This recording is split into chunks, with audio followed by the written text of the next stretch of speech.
নির্বাচন দিচ্ছে বাংলাদেশ। এত বড় নির্বাচন আর 2026 সালে কোথাও হয় নাই। গতকাল দিনের বেলায় যে বিদেশি অবজারভার এবং সাংবাদিকদের সাথে আমরা মতবিনিময় করেছি, প্রত্যেকে বিভিন্ন দেশের চিফ ইলেকশন কমিশনাররা আমার সাথে দেখা করেছেন। আমি তাদের সাথে কথা বলেছি, তারা অত্যন্ত আনন্দিত আমাদের অ্যারেঞ্জমেন্ট দেখে। আপনারা ক্যান ইউ ইমাজিন, আমার প্রায় 17 লক্ষ লোক কাজ করছে এই ইলেকশনটা কন্ডাক্ট করার জন্য। 17 লক্ষ, প্রায় 9.5 লক্ষ আইন শৃঙ্খলা বাহিনী এবং প্রায় 8 লক্ষ হচ্ছে যে ফুল কালেক্টর, যারা বুথ কালেকশন করবেন। এই 17.5 লক্ষ লোককে 100টায় গাঁথা, এটা যে একটা কত কঠিন কাজ আপনারা একবার একটু কল্পনা করে দেখুন। বিভিন্ন বাহিনীর সদস্যরা এখানে আছে, বিভিন্ন শিক্ষা প্রতিষ্ঠান থেকে আছে, বিভিন্ন সংগঠনের লোকজন আছে, সবাইকে নিয়ে এবং সবাইকে প্রশিক্ষিত করে ট্রেনিং দিয়ে, ইলেকশন ওরিয়েন্টেড ট্রেনিং দিয়ে সবাইকে এই যে কাজে লাগানো হয়েছে, এই যে একটা বিশাল কর্মযজ্ঞ, আমার মনে হয় এর চাইতে বড় কোঅর্ডিনেশনের কাজ আর নাই।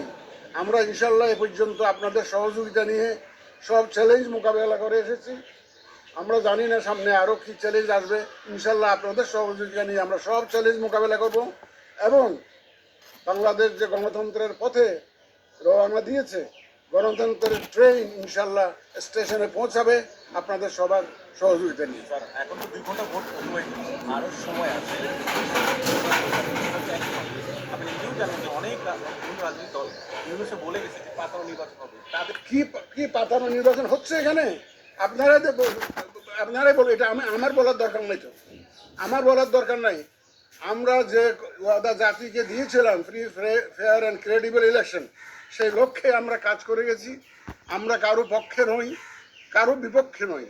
আমরা শুধুমাত্র একটা সুন্দর পরিবেশ, নির্বাচনের পরিবেশ সৃষ্টি করার চেষ্টা করেছি এবং আশা করি এবং আমার ধারণা আমরা ইনশাল্লাহ করতে পেরেছি আপনাদের সহযোগিতা, সবার সহযোগিতা নিয়ে।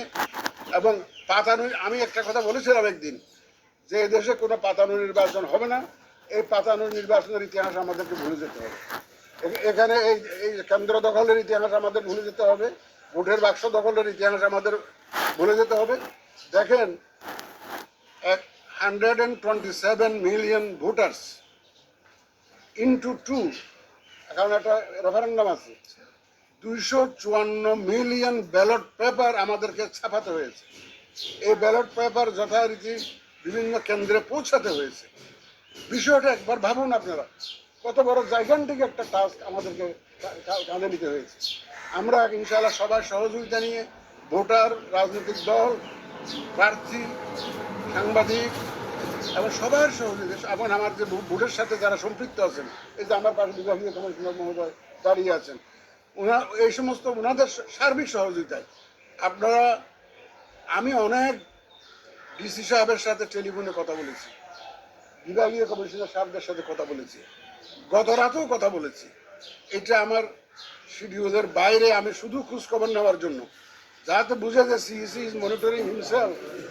এই জন্য আমি ডিআইজিদের সাথে কথা বলেছি, অনেক ডিসির সাথে কথা বলেছি। শুধুমাত্র একটা ইনস্ট্রাকশন দিয়েছি, আমাদের মাননীয় বিভাগীয় কমিশনার সাহেব আছেন এখানে আমার পাশে, সাক্ষী দিবেন উনি, নাহলে কিন্তু হাসরের দিন দাঁড়িয়ে থাকতে হবে। আমি বলেছি যে আপনারা কারো পক্ষে কাজ করতে পারবেন না, কারো বিপক্ষে কাজ করতে পারবেন না। আপনারা প্রফেশনালি এবং নিরপেক্ষভাবে কাজ করবেন।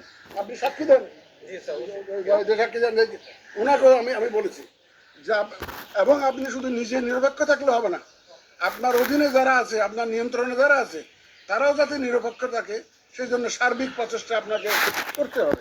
এবং আশা করি ইনশাল্লাহ, দেখেন 17 লক্ষ লোক 100টায় গাঁথা, আমি আগেই বলেছি অত্যন্ত জটিল একটা কাজ।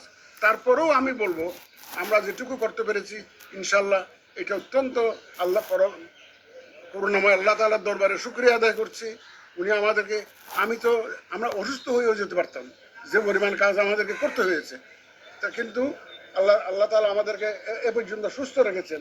এবং আমরা সবসময় আল্লাহ তাআলার সাহায্য চেয়েছি, আমরা যে হেফাজত করুন। আমি কিন্তু দেখেন, প্রথমেই আপনাদেরকে বলেছিলাম দায়িত্ব নেওয়ার পরে, এই বয়সে এসে, আমি 74 বছর বয়স আমার, এই বয়সে এসে আমার আর কিছু চাওয়া পাওয়ার নাই। আল্লাহ তাআলা অনেক দিয়েছেন আমাকে।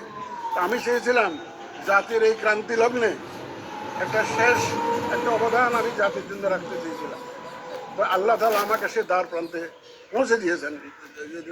এখন বাকিটা ইনশাল্লাহ সুন্দরভাবে এবং সুন্দর সফলভাবে সমাপ্ত হবে এই আস্থা আমার আছে। আজকে আর কথা বলি না, আমাকে আরো কয়েকটা চিন্তা গতকালকে রাতে একটা